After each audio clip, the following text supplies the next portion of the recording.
Floating hospital का अद्भुत नजारा। मध्य प्रदेश में दिखा लोकतंत्र बेचारा। मणिपुर में एनआरसी लागू करने का प्रस्ताव स्वीकार। कोरोनिल पर बाबा रामदेव का स्पष्टीकरण कोर्ट ने किया अस्वीकार। बीजेपी सांसद का पकड़ा गया झूठ। पाकिस्तानी अल्पसंख्यक बनेंगे इंडिया में डॉक्टर, मगर इंडिया में खाली हैं आईआईटी के हजारों फैकल्टी पर। ये सारी छपी छिपी कहानियां हमारे प्यारे हिंदुस्तान की हैं, जिन्हें देखा तो गया मगर अनदेखा कर दिया गया। तो आइए हम आपको दिखाते हैं इस हफ्ते का देखा अनदेखा हिंदुस्तान।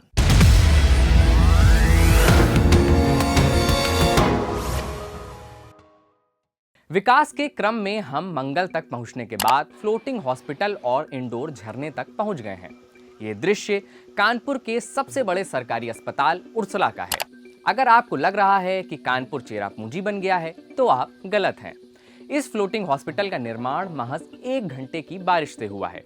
1 घंटे में हुए इस निर्माण से विकासशील भारत के मरीजों को समस्या का सामना करना पड़ा।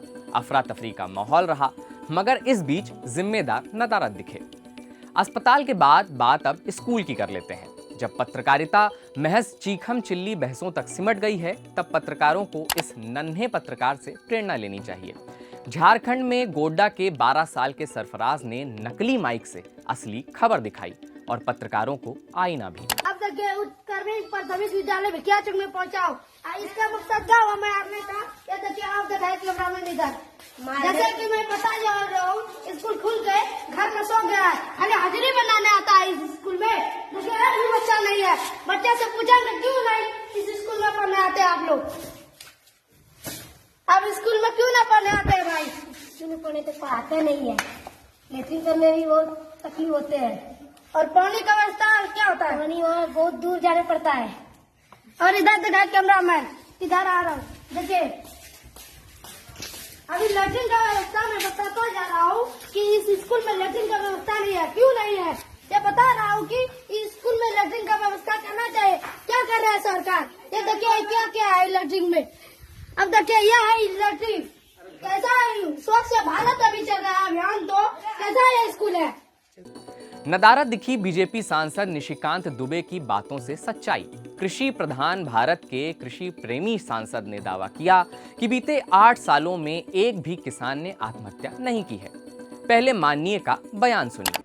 प्रत्येक सेशन में हम लोग किसानों की आत्महत्या का मुद्दा उठाते थे कि नहीं उठाते थे?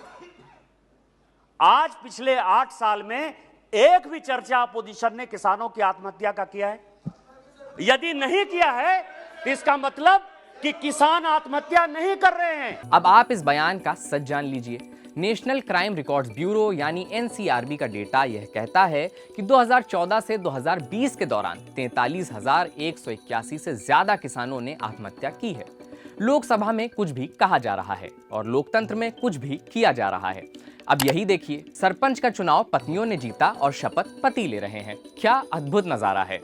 बताया गया कि किसी कारणवश महिला सरपंच आ नहीं पाई, तो हमने सम्मान रखने के लिए पतियों को ही शपथ दिलवा दी। प्रधान पतियों वाले देश में अब ये सफाई सही है या फिर प्रजातंत्र पर पति तंत्र भारी है, कौन जाने। ये भी ठीक है। मगर मणिपुर में सब कुछ ठीक नहीं है। वहां प्रदर्शन हो रहे हैं। वजह मणिपुर पर्वतीय क्षेत्र स्वायत्त जिला परिषद संशोधन विधेयक 2021 बिल पेश करने के लिए। ये प्रदर्शन पहाड़ी क्षेत्र को वित्तीय एवं प्रशासनिक स्वायत्तता दिए जाने के लिए all tribal students union Manipur द्वारा किया जा रहा है।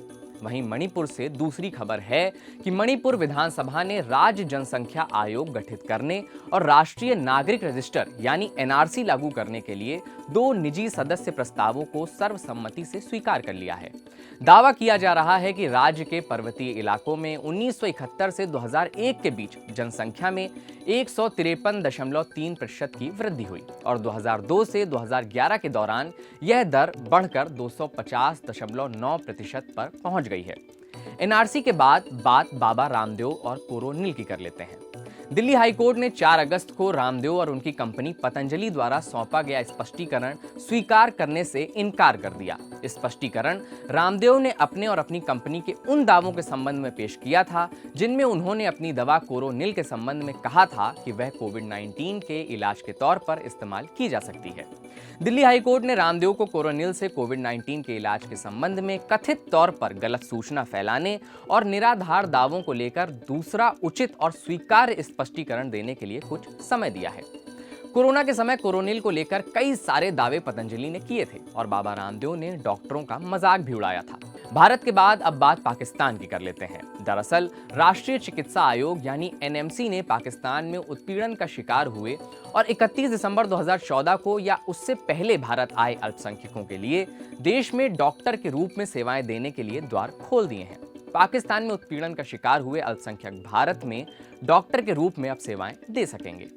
इस खबर पर ताली बजाने से पहले यहीं एक खबर और जान लीजिए कि देश के 23 भारतीय प्रौद्योगिकी संस्थानों यानी आईआईटी में 4500 से अधिक फैकल्टी पद खाली हैं। शिक्षा मंत्रालय ने राज्यसभा में यह जानकारी दी है, जिसमें आईआईटी खड़गपुर में 798 और आईआईटी बॉम्बे में 517 फैकल्टी पद खाली हैं। इस हफ्ते का देखा अनदेखा हिंदुस्तान आपको कैसा लगा, ये हमें कमेंट करके जरूर बताएं। इसे अपने जानने वालों तक भी पहुंचाएं। अगले हफ्ते मंगलवार शाम 7 बजे फिर होगी आपसे मुलाकात। कार्यक्रम देखने के लिए बहुत बहुत शुक्रिया।